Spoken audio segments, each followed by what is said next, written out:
Hey UConn Nation, it's KK Arnold here. If you're looking for the latest UConn women's basketball content, go subscribe to listen up to Phil and Ryan. Go Huskies!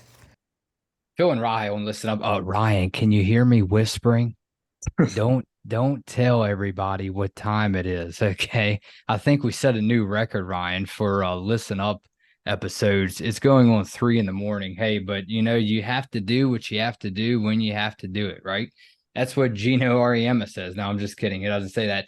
Hey, this is the last check-in, guys. A very important last check-in, Ryan. It's number 24, North Carolina, number 17, UConn. I want to get your take not only on this game, but very quickly, Ryan, as of course, like always, break down the keys to success in this game Sunday at 5 o'clock. We can't wait. We all know that you can't wait. Ryan, a lot of great comments to go over from the last episode. And just Ryan's quick take on coming into this episode. My biggest take, other than the focus, which should be 100% on North Carolina, Ryan, is the UConn women's basketball dynasty is over. That's what they're saying, Ryan. But I want to get Ryan's take on that, because in all sports, not just basketball, do you have to have a dynasty to win it all? I'm going to say 100% no. You don't have to. Anybody can turn the tables in March. So Ryan, with that, I'll leave it to you. I know we have a big name to talk about. You told me about this name all week. It is who is this? Deja Kelly. Deja Kelly, Ryan. I know she led in points or points per game, I believe, or average points out of all players on this North Carolina roster the last 2 seasons with, I believe, I'll look at it while you're going, 16 and a half. I think it was back to back. So I couldn't do that if I tried, huh, Ryan? So I know there's a lot of big scores on this team. What do you have for me going on 3 in the morning? Yeah, Mohegan Sun Arena, the location for the Hall of Fame Women's Showcase between North Carolina and UConn. Technically not a home game for UConn, but I'm going to call it a home game anyway. I'm sure the arena will be packed with UConn Husky fans on Sunday. Unusual for UConn to play this many ACC teams in the same season. They have already played NC State, North Carolina on Sunday. The next game versus Louisville, and UConn also still has to play Notre Dame later on in the season. So a little weird. We know how difficult this season is, but definitely a very different schedule this season. But UConn, of course, having to play, it looks like, the tougher ACC schools. Tar Heels hanging on to their number 24 spot in the AP poll. They started the season on a 5-game win streak, but have lost 3 of their last 4, facing some tougher opponents. North Carolina, very guard heavy team, but despite their size, they've been not been allowing that many points this season. We'll see if UConn can change that on Sunday, but expect to see a lot of 3-point attempts from the Tar Heels, especially from Lexi Donarski, Deja Kelly, and India Navarre. And guard Alyssa Usby leads the team in rebounds and assists. She's only a 6'1" guard and almost averages a double-double, so another name to definitely watch out for there. This is a team, North Carolina, they seem pretty disciplined with the ball, seem to take care of the ball, not turn it over a whole lot. So I think in response to that, UConn's going to have to make some smart passes, just smart plays in general, and try to be more careful what they have been with the ball here lately. But I think the rebounding battle is going to be interesting to watch as well, because if you look at North Carolina's roster, you wouldn't really expect them to be able to rebound that well, but usually they do a pretty good job. So I think the rebounding battle throughout the game is going to be pretty interesting to watch, and I think whoever wins it will have a pretty good chance at winning the game. But I do really expect this game to be pretty close with how similar the teams look, especially on paper. So from that point of view, it looks like it could be a pretty good matchup. Yeah, all right. Thank you for that. And Ryan, I don't know if you saw the senior for North Carolina, Lexi Donarski, the 6'0" senior out of Wisconsin, Ryan. She is shooting, it looks like to me here, according to this, 40% from 3-point range. So, I mean, you look at Kelly, 26% from 3-point range, Navarre, 25%, McPherson, 21%, Paris, 25%. I mean, so it looks like that they're shooting the ball pretty well, lights out from 3-point range. I know UConn, when they start playing in games, they usually start against these opponents of man-to-man defense. I think it's going to be very important to guard outside. And then again, now, and this is what I'm with you on this, because for so long this season, we've been talking about guarding inside the paint, lack of size there for UConn. But now, Yeah.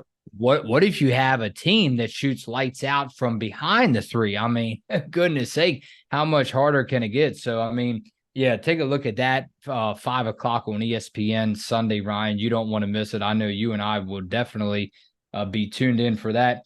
I want to get your take very quickly on the dynasty factor. I know you saw a lot of headlines. You brought it up to me coming into this last check-in. The dynasty is over, this and that.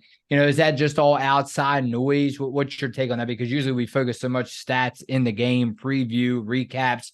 What's your take on the media per se? I mean, as far as, if you're the UConn women, do you block all that out? Do you say, well, March, we might be in trouble after all? I mean, what do you do?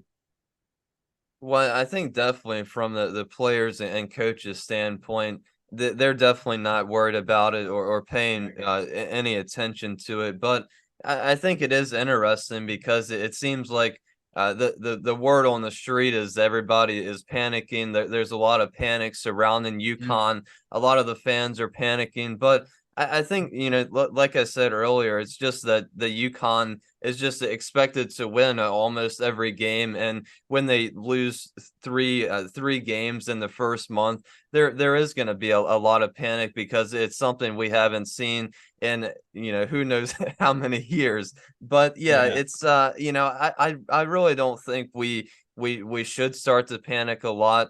We already knew there was going to be a lot of noise. There already is surrounding UConn with how they are labeled as the basketball capital of the world. So that there's already a lot of attention from that standpoint. But I think UConn is fine. I think they got a big win against Ball State, and it more importantly, they need to keep it going now. Like I keep stressing, going into the new year and making sure to finish off December pretty strong. So I think if they get on a roll here to finish off December, they're going to feel a lot better going into the new year. I don't really think there's any panic going into March. We already know they're going to be there unless something pretty major would happen. But yeah, I think it's interesting, obviously, what seed they're going to be, how they fare in the Big East tournament, but that stuff is a little further down the road, of course. So now I think, not a lot of panic, I think, from inside the locker room, but definitely a lot of noise on the outside. And you take a look at North Carolina, I think they lost like 3. They won their last game, but I think before that they lost 3 in a row. So they started the season off hot. And again, they already played number 1 South Carolina and they lost to them. So again, this is to me one of their bigger tests of the season. I'm sure that you would agree with that. Let's get on down into comments, Ryan, and we will head on out. How about Jessica Ortiz came through again?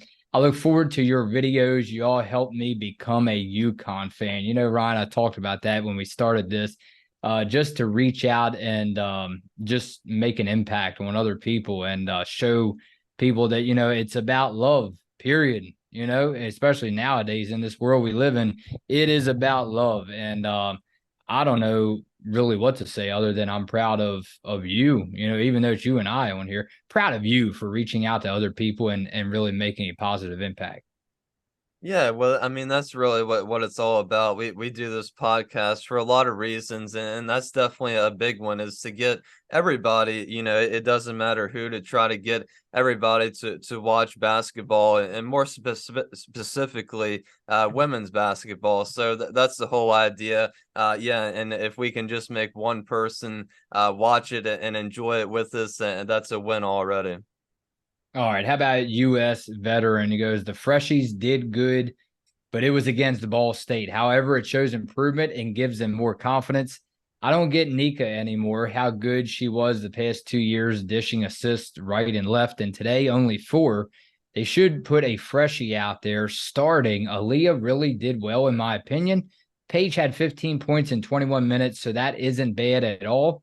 Overall, I think they did pretty darn good. Yeah, and along with that, Ryan, I don't really know why I should have to apologize for this. Down the stretch, I'm okay, with the rest of maybe December and even January, but I told you this. I'll go ahead and just say it now. I know it's a little bit too early to probably tell you this and to start saying this every video. I need to see more out of Paige Beckers. Yeah, and I think the minutes restriction on Paige has really been, in my opinion, it's been helping her a little bit. She still Mm-hmm. leads the team. I think she's averaging 19 points on the season, leading Mm-hmm. the team. So I think, in my opinion, she's doing what she needs to do so far. But Right. of course, as the season goes along, you would expect her to ramp it up a little bit and possibly see more and more minutes as the season goes along. But I think, the freshmen are playing great. I would expect at least one of them to continue to be in the starting lineup. I think Ashlyn and KK do great in the starting lineup. So, like I said, I think the lineup's just going to continue to keep on changing. And for Nika as well, we kind of expected her role to change a little bit, but honestly, I didn't really expect it to change this much. But hopefully, she can kind of get those assist numbers up a little bit. That would be nice to see her get back to more 7 and 8 assist games. All right. How about Jason D'Amico? He said, didn't get to watch the game. Thanks for the great recap, fellas. At this very moment, I'm having an argument on X with someone who doesn't understand why Paige should not play like CC. Oh, rookies. Laugh out loud. Peace. Well, like I said, I'm not jumping on Paige Becker's case anytime soon, Ryan. But again, you would, like you put it the right way, you would expect to really see. And don't get me wrong, she had, how about the great game against Maryland that Paige Beckers had, right? Paige Beckers had a great game against Maryland. She has shown flashes after those. And we have to remember, she went through a lot of rehab, a lot of time to get back to where she is. It's totally cool. I get it. But again, especially February, March, you understand what I mean. Yeah, and I think for Paige and the team, I try to keep stressing the team, and I think as the team goes, Paige goes, and I think as Paige goes as well, the whole team kind of gets going. So I think it's kind of a yin yang deal, or whatever you want to call it. But I really do feel like the whole team needs to pitch in, and it can't just be Paige every game. But of course, it would be nice to see an iconic Paige Becker's performance of 30 plus points every once in a while, to try to get back to those days and relive a couple of her freshman year games. But I think it's great, that especially in the Ball State game where we really get to see a team win. So I hope moving forward it's more wins like that to come. Okay, one more. This was kind of interesting. A Robert White. Paige looks uninspired by this team, almost like she's just going through the motions. Well, I think it might have been the announcers on the Fox Sports app is what I watch the games on, but the announcers for UConn, apologies, I can't remember their names at this time, but I believe one of them said, Paige kind of has to learn learn how these freshmen work, learn how they play. So I think that comes as the season goes along as well. Just the overall team and everybody on the team kind of learning how the new players play. And I really think we've seen that in a couple of these games, really starting to play better with each other. So, hopefully that continues. But I think Paige has been doing a fine job as long, with the freshmen as well. So I think that's going to just continue to blossom throughout the season. Well, according to the Mammer, Paige Beckers was 5 for 7 from the field. One of our subs says, and he goes, how does one of the best players in the country only take 7 shots in a game? And then he goes on to say Caitlin Clark took 31 shots tonight Not saying Page needs to take 30 shots, but 7 doesn't cut it either. Yeah, Ryan. Then Presco's great win against a team nobody has heard of. Let's not get carried away. Hey, I mean, let's not disrespect this great team either. We know that they're still great. You know, Ryan, that they're still great. Predictions. This might be shocking to you, Ryan. I'm going UConn in this game Sunday, 5:00, Ryan. I'll go 82-75, a closer ball game. 82-75, UConn over North Carolina.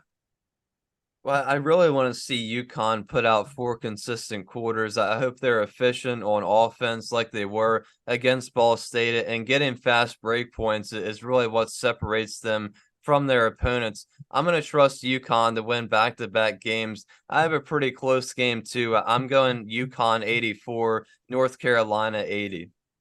Let's get carried away. They go, let's not get carried away. Let's get carried away Sunday, 5:00 on ESPN. Ryan, Phil, and Ryan, listen up.